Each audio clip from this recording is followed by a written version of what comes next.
Parang gusto ko na rin mag-move it. O kaya mag-ano, joyride, mga ganon. Nababasa ko lagi, laki talaga ng kitaan eh. Laki ng kitaan sa mga MC taxi rider. Kaya napapaisip ako kung magaganyan na ba ako.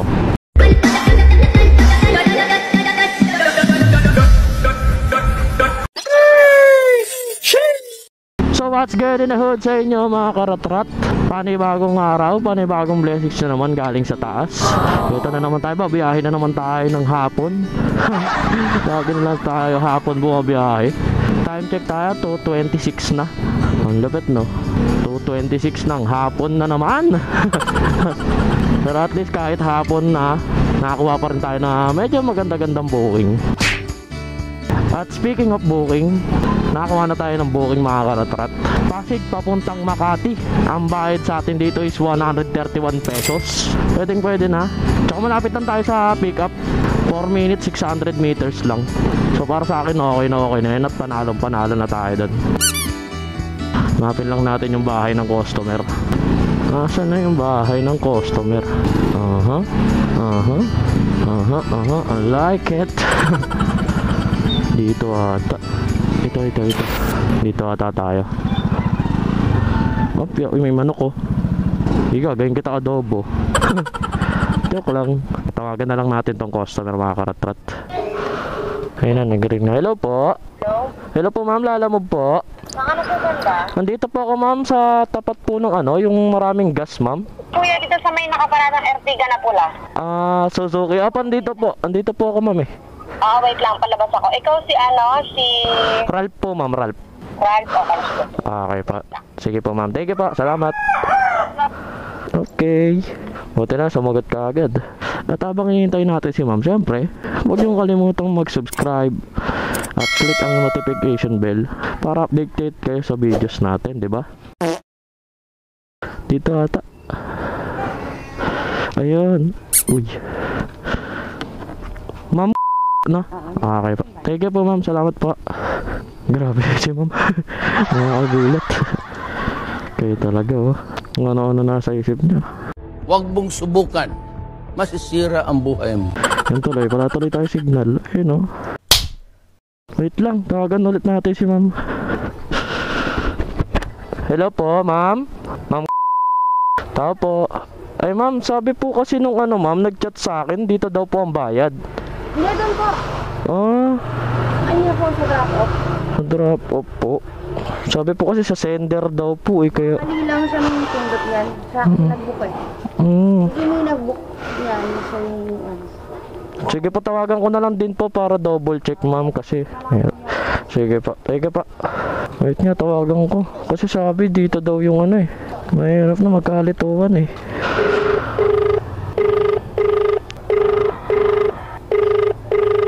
Patay, di sumasagot. Ayun, hello po. Hello sir, lalamove po ito. Sabi po kasi ng pick up sir, sa inyo daw po ang bayad. Tama po ba? Magkano pa yung babayaran? Lang naman sir, 131 lang po. Sige po. Wait na lang po ako dito. Okay, sige po sir. Sige po. Sa labas lang sa labas. Hintayin na lang ka dito. Pag text mo ako pag nandito ka na sa may Iriga Street. Sige sir. Thank you po, thank you. Salamat. Salamat sa corner. Okay pa. At least na natin na double check natin na sa kanya talaga yung payment kasi mahirap na.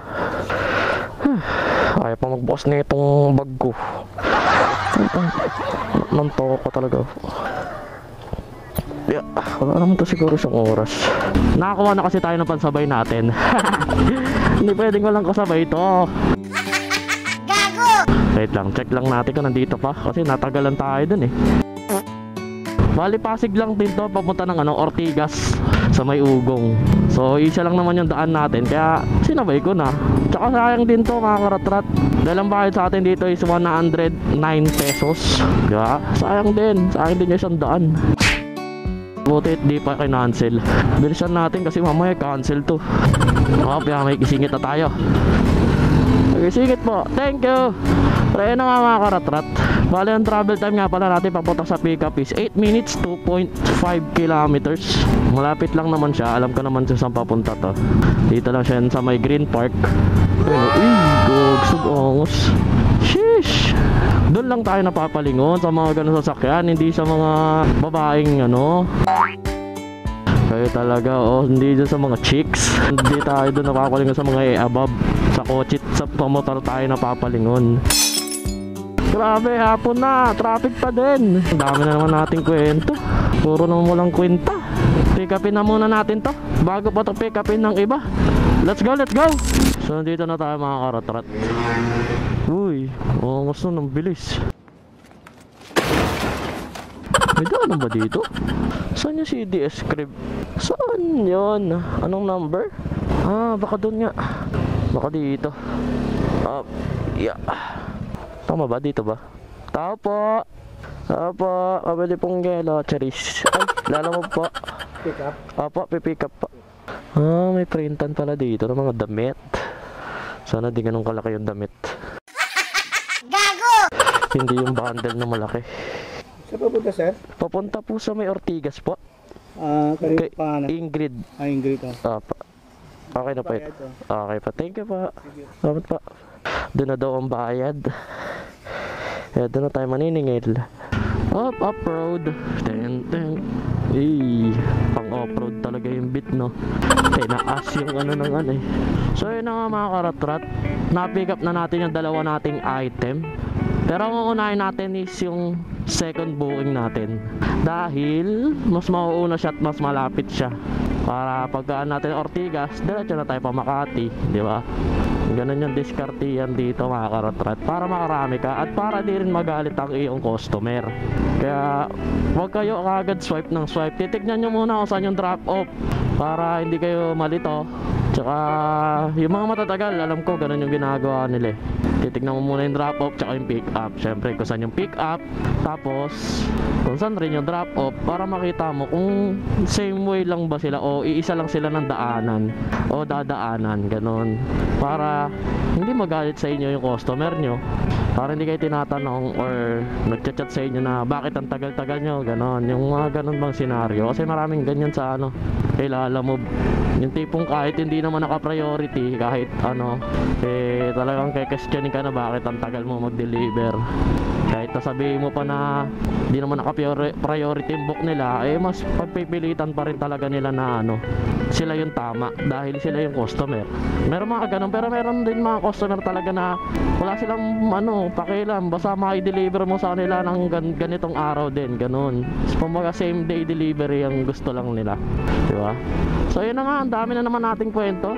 Bali ang travel time nga pala natin dito sa pangalawa nating booking is 21 minutes, 6.1 kilometers. So pwede na, di ba? Hindi na tayo lugi doon para sa 109 pesos. So tara, i-deliver na natin to bago pa to i-deliver ng iba. Let's go, let's go. So nandito na tayo mga karat-rat. Chip, dyan yung Galleria Corporate Center. Ibang kanan. Okay, thank you. Buti na lang may mga gwardiya na mababait at natatanungan natin. Shoutout sa mga gwardiya na mababait. Yung iba kasi tagapagmana eh. Alam mo, tagapagmana ng Robinsons eh. Gago! Dito tayo. Tawagan natin tong customer. Sana sagutin ni madam. Hello po ma'am, lalamove po. Nasaan na po kayo? Nandito na po ako ma'am sa Galleria Corporate Center po. Sa may Robinsons Bank? Apo, yes po ma'am. Yes po. Okay, sir, pababa na. Sige po ma'am, thank you na lang po kayo. Thank you po, salamat. Ito din, ganyan ako kabait. Pag nagbablog, mabait eh, no? Pero pag di nakablog, direct reklamo sa customer. Hoy! Stop! Stop! Ito ata si ma'am.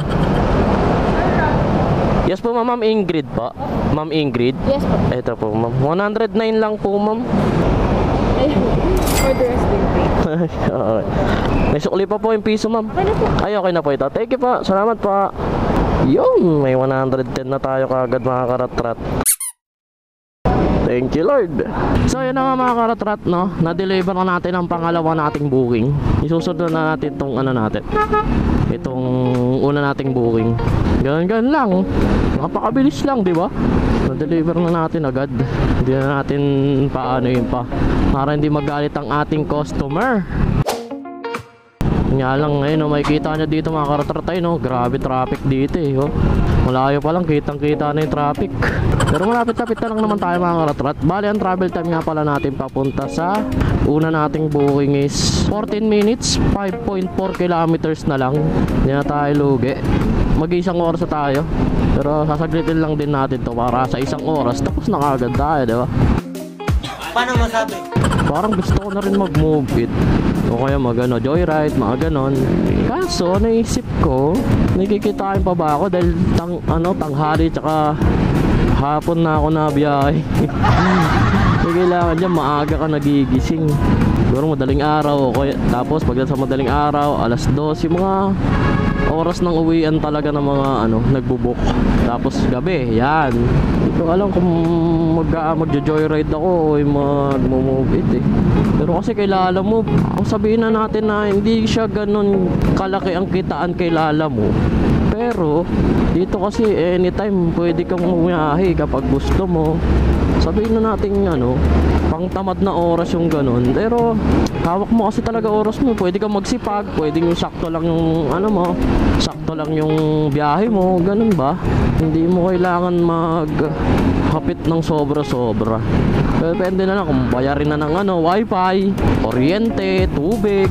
Yan, pwede ka talaga maghapit dyan sa mga joyride na yan. Dahil nababasa ko lagi, laki talaga ng kitaan eh. Laki ng kitaan sa mga MC taxi rider. Kaya napapaisip ako kung magaganyan na ba ako. Hindi pa natin masabi kung stick lang tayo kay Lalamove o mag-iiba tayo ng genre. Pero para sa akin, sa ngayon, okay na muna ako kay Lalamove. Kaya dito na muna tayo. Lalamove na muna tayo. Lalamove. Kahit Lalamove abugbog. Kahit yung mga sinasabi nila kay Lalamove. Ang dami na naman nating kwento. Oo siya, i-deliver na natin to. Bago pa to, i-deliver ng iba. Let's go, let's go! Dito na tayo mga karatrat. Hanapin lang natin yung street nila sir, or number ng bahay nila. Ito ata. Sir, may kilala ko yung sir? Jerry? Ayun, kayo yun sir. 131 lang po. Ito sir, 131. Check. Ay, wait lang. Okay na po ito. Thank you po, salamat sir. Thank you po. Ay sir, okay lang, picturean ko lang po kahit yung kamay nyo lang po yung makita. Para maano po. Opo, papasig pa po. Grabe traffic eh. Okay na po. Salamat po sa tip sir. Thank you pa.